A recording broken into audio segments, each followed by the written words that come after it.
Beyond the Gates spoilers for Tuesday, January 6th reveal that Anita Dupree will get an unexpected visitor, while Vanessa McBride will have an interesting request for Joey Armstrong.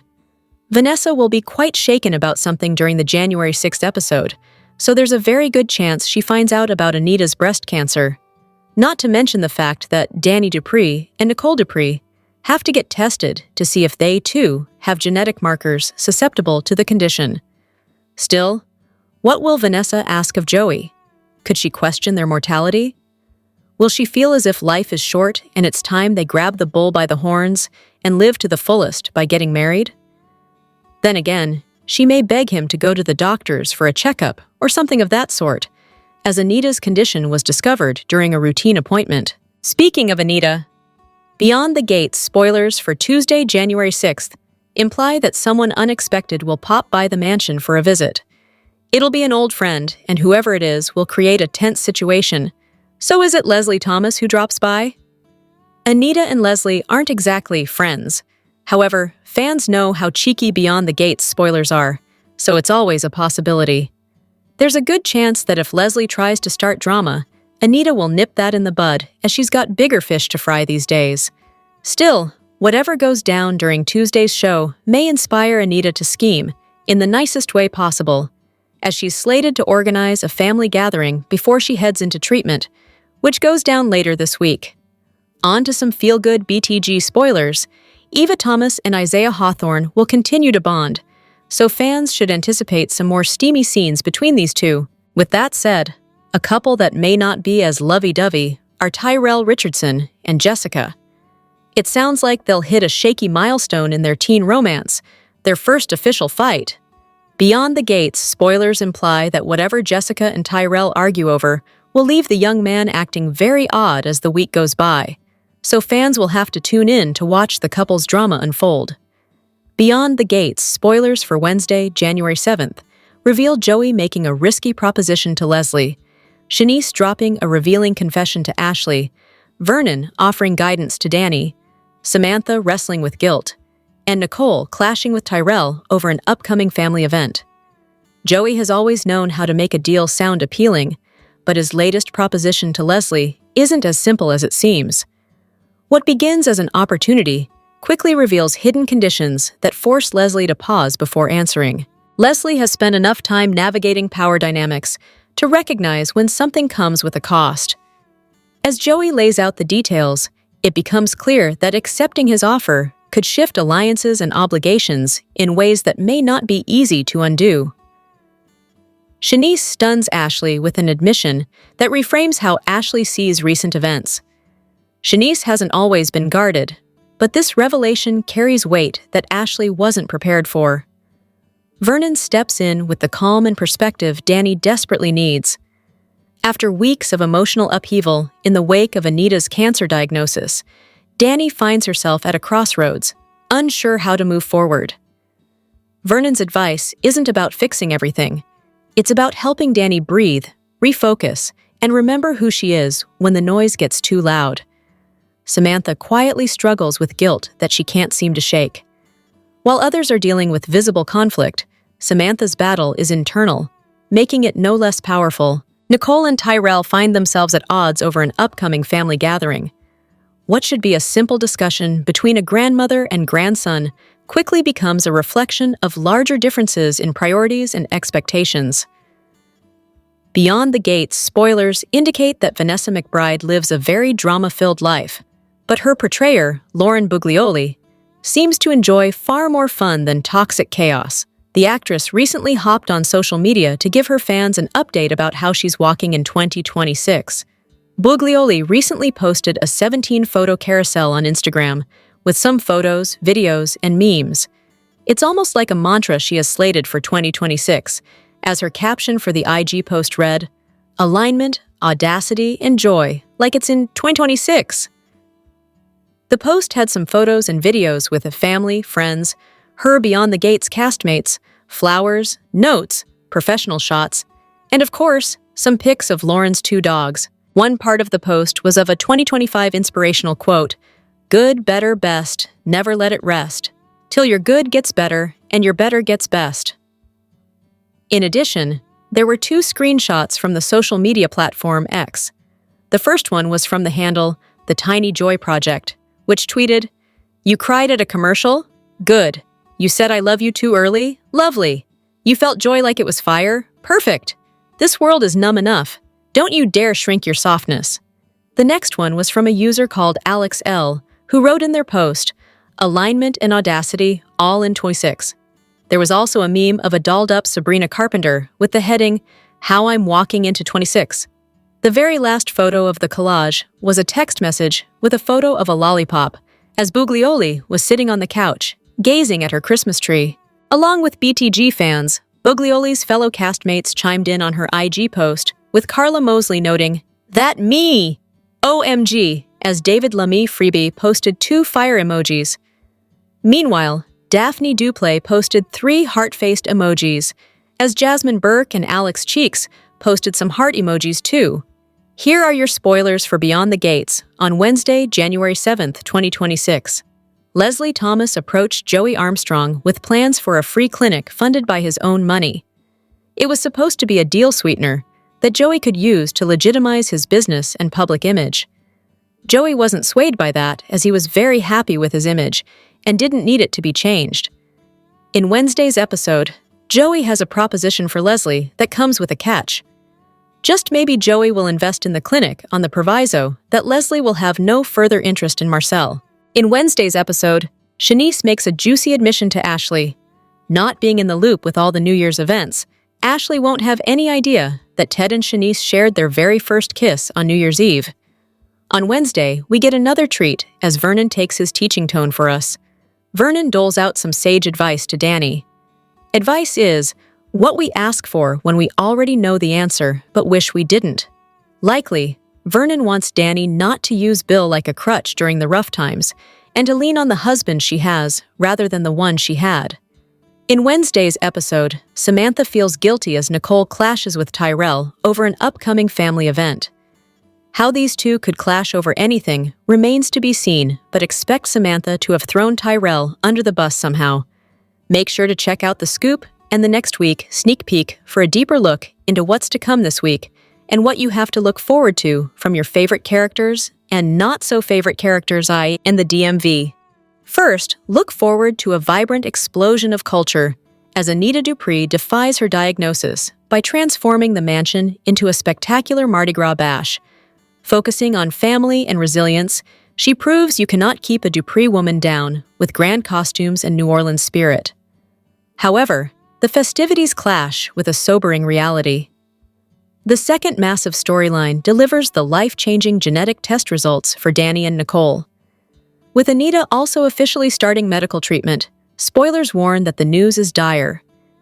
It is a gripping week of defiant celebration and drama in Fairmont Crest. Are y'all ready to go beyond the gates?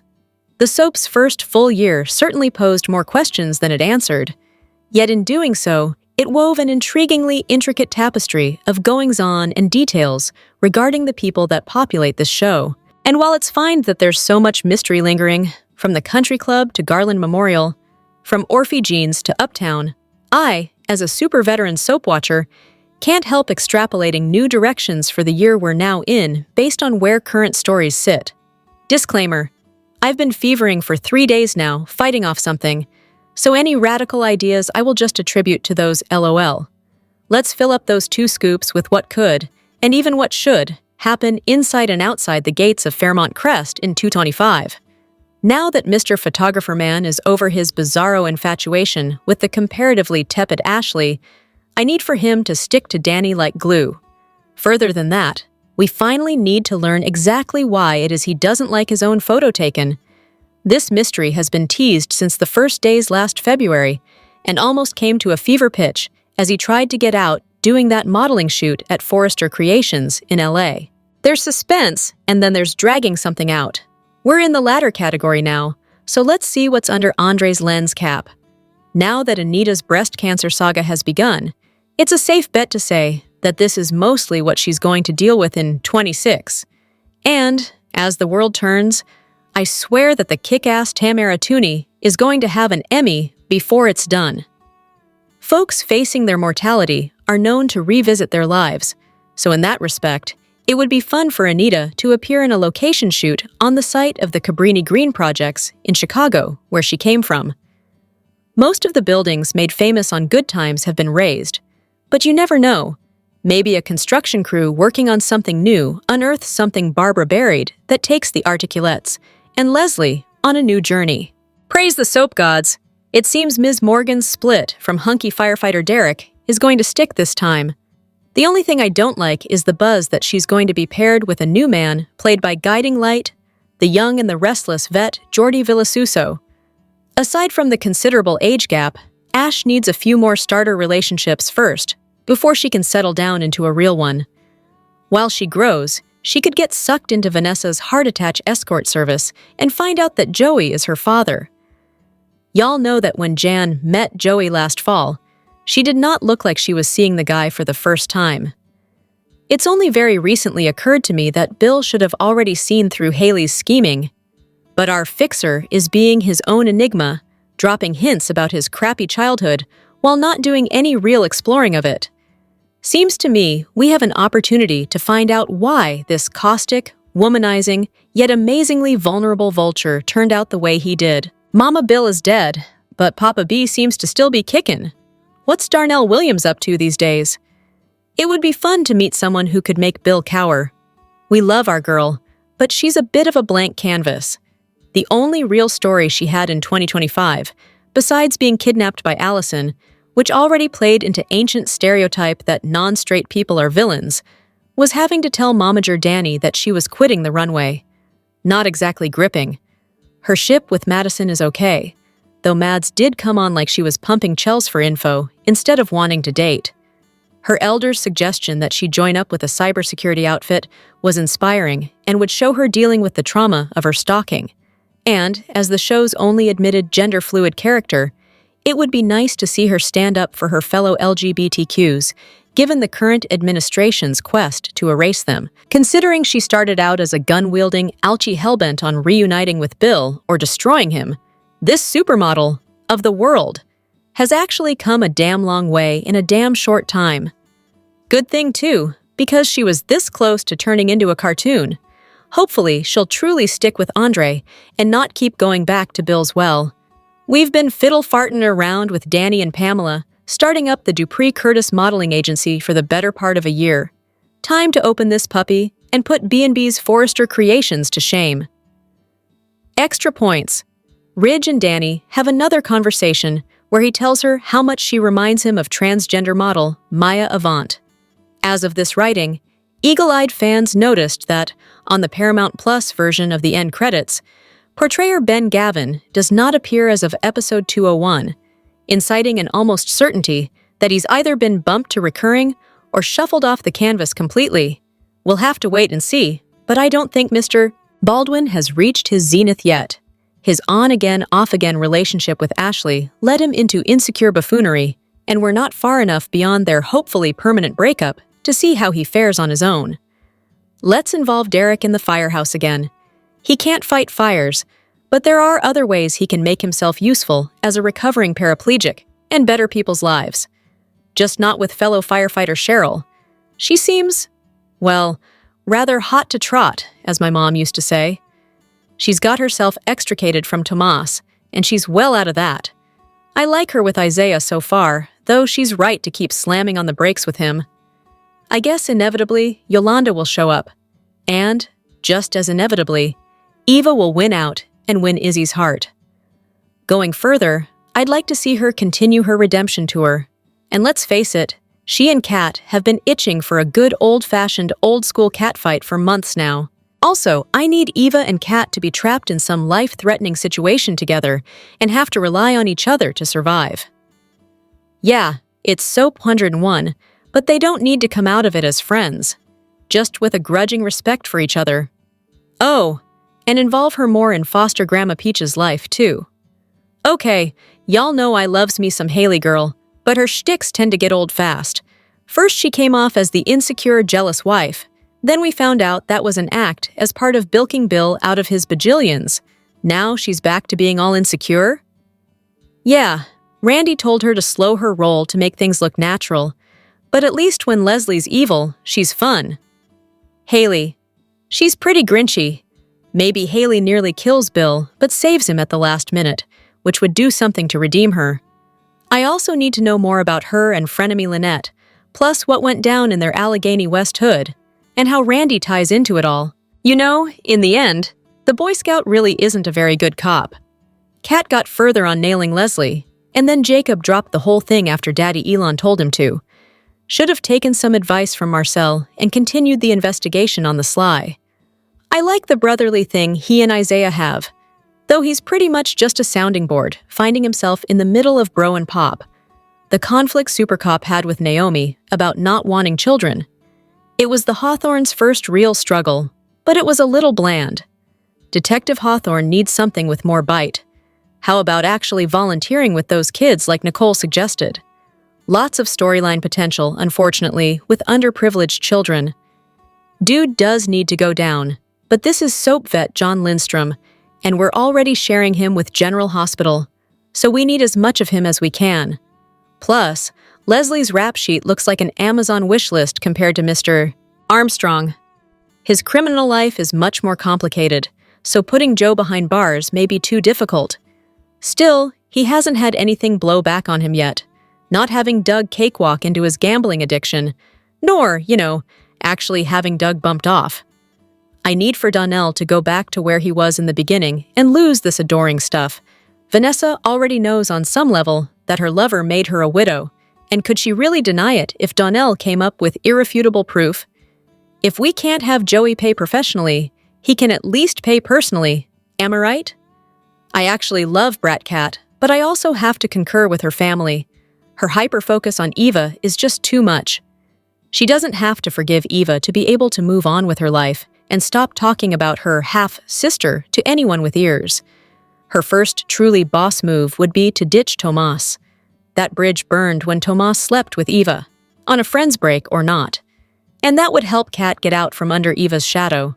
Plus, she told Chelsea she was only getting with Senor Navarro again, so Eva couldn't have him. And what sense does that make? Speaking of her beloved cuz, why has Chelsea Cat only had one event? There's lots more life lessons for both girls to learn, playing in the big leagues for the first time. Yes, it's true. Time for all of her personas, and her wigs, to spend some time in jail. Having her run around not paying for trying to kill Laura twice is bad form these days, and making her a multimillionaire several multis over instead of punishing her is even worse. Hopefully, Marcel will follow through on extracting a confession out of Dana, Sherry, Lulu, Anna, before or even after he actually falls for her. He totally needs to team with Laura on this. And can you imagine the entitled Leslie in the slammer? She'd get herself roughed up before her going-in manicure even grew out. And it would also give Leslie quite the shot at growth, which needs to happen soon before she becomes a cartoon villain who can just do whatever she wants. If B&B's Sheila could have a prison arc in 1995, Leslie can 31 years later. The less of Martin I see as a husband this year would work just fine. I still can't believe Smitty took him back. However, I'm very much intrigued by the seeds planted by both Vernon and Joey in regard to Congressman Richardson's re-election campaign. We haven't really seen him travel in the political world on screen, and how timely a topic can you get? Then there's the tempting tendril of Bill jumping in and running against his former nephew-in-law. Bill doesn't have to win, but it would be fun watching Martin twist in the wind until he claims victory. Between Bill's underhandedness and Joey calling in his "I helped you save Chelsea" marker, Martin does have anger issues too. Granted, he's been working on them, but it seems to me that more tangible examples need to be displayed. After all, both Bill and Joey know what Martin did to Kenneth and his brother. They could either use it against him and/or goad Martin into showing his violent nature in front of his constituents. Fun. I'm not sure what is to be done with her. We know she's a tough lawyer and that she picked up some brat from niece Kat. And without her, June wouldn't have gotten to know bio kids Samantha and Tyrell again. But what about Naomi herself? The only real story she could call her own so far is the "I don't want to have kids" stance she took when she thought she was pregnant, and it was a little flat. We never really found out why Naomi doesn't want children outside of not wanting to sacrifice her career the way Danny did. Is that a good enough excuse? Maybe, but I sense there's more to it. And Naomi needs a deeper, more personal struggle to flesh her out. It's her new era! And hallelujah, because being shell-shocked over Ted's affair with Leslie was forgivable, but she lingered a little too long on the whole "nobody tells me anything" thing. She seems to be beyond that, and juggling Carlton and Kial to boot. Well, mostly Carlton, as Kial's only had 2 episodes and hasn't been seen since December 10th. Let her develop things with Carlton and maybe get pulled into his ever-growing off-screen family. And it's time for her to stop wussing out. She promised both Kat Lamona and Laura herself that she would help nail Leslie on attempted murder, and then totally flaked. How poetic justice would it be if Nicole actively started working on things with Kat and/or Jacob and/or Marcel and got the goods herself? Put the Febreze down, girl. Real life smells better. Bradley is fierce when he's being a reporter, and mostly while being a parent. But his personal life? Not so much. He had the chance to boot Martin, who deserved it long before the whole Kenneth thing came out. Look at how Martin controlled Smitty, forcing him to stay at home and refusing journalism jobs for him. Kenneth was just the icing on the poop cake, and Smitty took Martin back, never actually going to couples therapy, which was Mr. Smith's stipulation. The kids are grown. Mr. Man needs some greener pastures. We know nothing about Smitty's pre-Dupree life. Surely he's got an ex or two out there who can cause him trouble and temptation. Maybe hot Doc Kial is bi or gender fluid and can turn Smitty's head while Martin flubs around in a rage. Smitty's kind of rudderless on this show. We need to explore his own individuality. Could it be? The plastic surgeon is finally past the ineffective attempts at reconciling with Nicole and is barely their resistance of Leslie? He's finally turning on some STV, all Shanice, all the time. These two already have more chemistry than Ted ever did with Nicole or Leslie. Ted becomes lighter around Shanice, and yet she clearly isn't going to hear any BS he might try. The mention of Ted finally moving out of the hotel and getting own place for 26 is a great start. And, in addition to cementing Tanis, we should get to see more of Ted's side of the family. Yes, his brother and sister-in-law are dead, but surely there's another relative that would tie Ted and Andre together tighter for us. Ay caramba. I really wanted to believe the best in this guy. He manages to straddle the line between sleazy and sincere, but these days he's more the former. Granted, there's only so much of Kat's put-downs and Eva rages the dude can reasonably take. But lately, it seems Tomas is more with Kat out of ambition than out of true feelings for her. On his current course, Tomas is poised to end up a first-class manipulator. If he's going to remain, we need to split him and Kat up. The couple doesn't work anyway. Maybe Tomas does something to her that prompts Bill to canna him from the law firm, and Tomas can get more deeply involved with the Big Brother program, in which he already mentors a boy, Ramon. Down the line, why not have him salsa with Cheryl? Not because he and Derek's firefighter friend are both Latino, but because, admit it, they would be Fia. Nessa. Realtor Barbie's very own Ken must be supremely anatomically correct, because so far she's been willing to sacrifice everything for him: her husband, her kids, her business, her friendships, and, coming up, her reputation. Plus now she's a criminal, gleefully doing whole money laundering thing. I believe Van has reached the find out portion of the show. Maybe she avoids prison time, but even she wouldn't stay with Joey upon finding out he had Doug killed. Would she? Would she? I don't know that I want the answer to that question. But Vanessa has made Danny look like Mother Teresa with her selfishness. The drama if daughter Deanna came to town and teamed up with son Donnell to learn that mom is sleeping with daddy's killer. Vanessa really would be alone then. It's called karma. Coming around full circle, he's going to have most of his 26 tied up supporting Anita through her cancer battle, as it should be.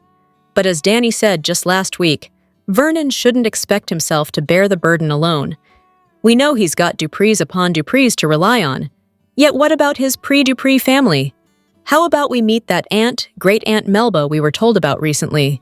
Played by Clifton Davis's 70s co-star Melba Moore, who had to have been the inspo for this fictitious aunt. Vernon could use having his sister around right about how, and between the two of them, we'd get even more insight into their dad, Paul Cheeks Dupree, and how he founded and built Fairmont Crest.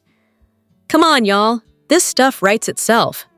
Joey and Isaiah seem to have a palpable father-son type of relationship, and that needs to be explored more. Plus, Isaiah could pay it forward by helping a young adult from the current generation the way Joey guided him out of a life of crime. Any episode with June in it is a good one, but it's time we find out who Ron and Cecile's dad is. Clearly, it was someone she had a longer-term relationship with, to have kids a year apart. Or maybe they each have a different daddy. We just need to know whose name or names go on those birth certificates. More info on Kial, please. All that hype about bringing soap vet Greg Vaughn on, and then he got a few lines at Winterfest, and about as many in a follow-up episode. I don't know, mind Nicole being his gateway into Fairmont Crest, but give this actor his due. Finally, Pamela is a bit of a caricature, but she's still glorious. It would be nice to see her more often and to find out more about her besides being Danny's ride or die. If portrayer Katie McLean and ex-husband John Lindstrom are amicable, a scene between these soap vets would be killer. And who knows, maybe Pamela could kiss Diego for real this time, after bringing him in as Dupree Curta's top model. You think he couldn't pull it off? His tight t-shirts tell another story. Well, that takes care of the first 2 scoops of 2026. DC Edition, Natch. Feel free to lob any and all comments into the appropriate section below. Tell me what you'd like to see happen for your beloved and love-to-hate character of Gates. Until next we meet, Scoopers, Happy New Year, and don't forget to live your life beyond the gates. Daily YAPP.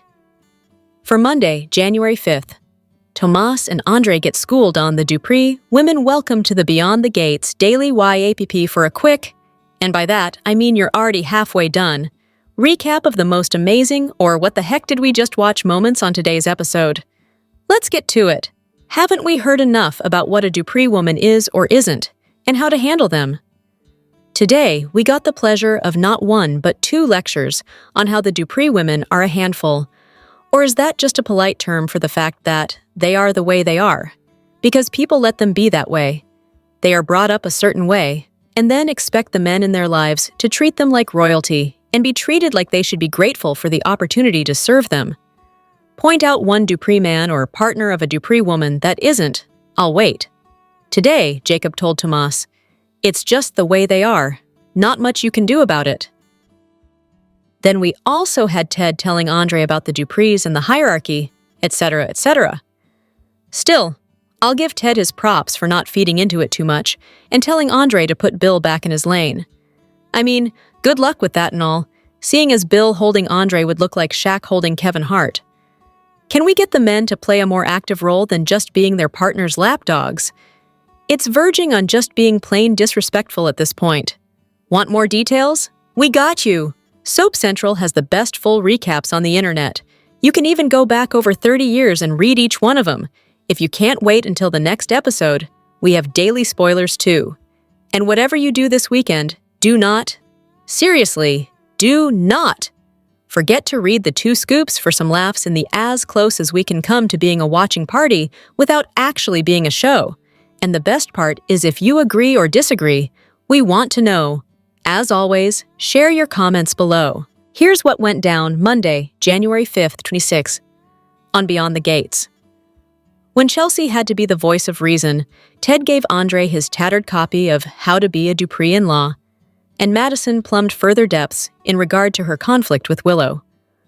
On Beyond the Gates, Danny stopped by Nicole's office, wanting their blood to be taken quickly for the BRCA genetic screen because she wanted to be able to eat. Nicole laughed that one didn't need to fast for that kind of test and handed her sister some Munchables she still had left over from a stash of Ted's. Danny snarked that her former brother-in-law had the same taste in snacks than he did in side pieces, leading the women to discuss how they'd leaned on their exes in the wake of Anita's cancer diagnosis. Though she was surprised to hear that Nicole had ended up in Ted's arms, Danny conceded that she'd be a hypocrite if she raised objections, and very much expected the shrink to read her for filth for turning to Bill. Nicole felt it was only natural for her and Danny to look to their ex-husbands for support, and they assured each other that they had only done so for the sake of their children. When Nicole fretted about Kat not wanting to be tested for the mutation, Danny recalled that her decisions at Kat's age weren't rooted in logic. Still, Danny wasn't sure what she'd do if she came up positive for Burka. Nicole wanted to take a more practical approach, while Danny wanted to remain hopeful that she didn't actually carry the gene. Regardless, they agreed that Vernon would need to be able to lean on them since Anita's cancer wasn't in question. Nicole decried Kat not wanting to be informed. If Kat ever wanted to have children, Nicole said, she could have her eggs frozen while she was still perfectly healthy, even if Bercia was in her system. At the country club, Andre admitted to Ted that when Danny got scared, she tended to run toward the familiar. In most cases, Bill. The shutterbug relayed how Vernon had implored him to keep Danny from relying on her ex, but Andre wasn't sure how to accomplish that without seeming insensitive, since the potentially affected Naomi and Chelsea were also Bill's children. Ted knew firsthand that the Duprees have their own ecosystem, which for all intents and purposes included Bill, but that it was important not to let them run roughshod over Andre as an outsider Dupree. Andre was unsure of how to compete with Bill and Danny's history. "So don't," Ted countered, warning his nephew to make sure he kept Bill in his lane. Shanice flashed back to her New Year's Eve kiss with Ted, popped out of her bubble when Leslie returned the poinsettia Shanice had brought in for Peaches. Leslie snarled that Shanice had better not be daydreaming about my Ted D, adding, "I got eyes." Huh. "Right back at ya, honey," Shanice countered, not flinching. Relenting somewhat, Leslie expressed grudging appreciation that Shanice had cheered up Peaches' room with the flora, but she did wonder why Shanice seemed to know so much about Ted's schedule. Shanice smiled that Ted had told her of his day's whereabouts when he had stopped by to see her and walked away, plant in hand. Shanice entered Nicole's office to administer the blood tests to Nicole and Danny personally. "Tapping us like maple trees to see if we've won the cancer jackpot?" Danny cracked. Nicole's mood was more somber, as she felt there was no going back after submitting for the test. Danny replied that that line had already been crossed with the revelation of Anita's genetic condition. "Drain me dry," she smilingly instructed Shanice. Jacob sat with Naomi at Orphe Jeans, but Naomi wasn't hungry between learning of Anita's cancer and the gene that might run in some or all of the family. Naomi assured Jacob that it was all right that he hadn't been able to be there when she got the news, as he'd had to work nights at the police station. Seeing the port installed in her grandmother's chest and driven the disease home for Naomi, Anita's body was going to be flooded with poisons in an attempt to heal her. "Make it make sense!" the lawyer wailed. When Naomi wanted to take time off from work to make herself available to Anita 24/7, Jacob quickly got her to see that Anita would never ask that. Jacob did, however, want to be with Naomi when she got her own BRCA test results, should it be necessary for her to have the screen. As they talked, the Hawthorns noticed Leslie and Marcel in heavy conversation at the diner's counter. Leslie turned multiple law enforcement-related phrases into sexual innuendos and teased Marcel with a paper bag that had some sort of treat in it for the veteran detective. Marcel, having been ordered to guess what was inside, pondered the possibility of illegal goods or stolen evidence. As the seductiveness continued, Naomi, who had originally been of the opinion that Leslie had been calming it down, had to concur with Jacob that what they were witnessing was a few steps away from softcore. Marcel debunked Leslie's claim that he was worried about his little brother in blue, adding that Jacob was more like Daddy's favorite tattletale. Leslie sauntered out, telling Marcel she'd be waiting for him at her hotel, giving Jacob a moment to confront Marcel about being so comfy with Leslie. Marcel implied that Jacob could be that way with his wife if he let himself. Then Leslie reappeared for her paper bag, ratcheting up the flirtation just to get a rise out of Jacob. Marcel winked at Jacob while he followed Leslie out, after which Naomi asked Jacob what was going on between them. "I don't even think I want to know," Jacob offered, nauseated. Leslie and Marcel ripped each other's clothes off once they met up at her hotel room, with the telltale paper bag slipping to the floor along with the articles. She breathlessly told her she'd better leave her wanting more, or their first time would be their last. He growled that he loved the way she made him work for everything. Even though we both know you all mine. After their inaugural romp, Leslie smirked that Marcel seemed to be rating her as if he were giving a performance review at the precinct. He explained that he had expected Leslie to be a tigress, but was surprised to find himself with a honey badger. Speaking of Marcel's wife, Leslie wanted to know why sexy, strong men always seem to end up with prudish women. Marcel said he was only hanging on to his marriage long enough to grab what he could of his pension, since his soon-to-be ex would be making off with half of it. Tomas brought a grumpy, hungover cat, a remedy in the form of a smoothie. "What died in here?" Cat grimaced, smelling the concoction. She held her nose to drink it and soon noted its apparent effectiveness, thanking Tomas for it and for delivering her home the previous evening. Cat stiffened when Tomas reasoned that her binge had had to do with her fear of carrying BRCA and that he had gotten the information from Bill. Tomas clarified that his boss had only mentioned the prospect of his daughters having the mutation. He had reached the conclusion about Cat's worry by process of elimination. Cat apologized for being secretive and said she just hadn't wanted Tomas to go all lawyer on me in an attempt to make a case for her getting screened, which Tomas was shocked she didn't want to do. He wanted her to feel like she could confide in him, but she insisted that she needed time alone to mull things over. "That's how I process things," Cat said matter-of-factly. Tomas understood and promised he'd be there when she was ready to talk about it. Tomas ran into Jacob at the club and shared the difficulty he was having in being Cat's boyfriend. Jacob knew Tomas's story, affirming that all the Dupree women were independent enough that they almost didn't seem to need support. Plus, Jacob noted, Naomi had largely gone quiet in her reaction to Anita's cancer, which to him meant she was about to do something he wouldn't like. Chelsea approached Madison at the hospital, wanting her opinion as a doctor, not as a girlfriend. It bothered Madison that Chelsea had noticed she'd snuck out of bed to research about cancer online. Chelsea rejected the idea of being coddled and asked Madison to doctor-splain Anita's disease in straightforward terms.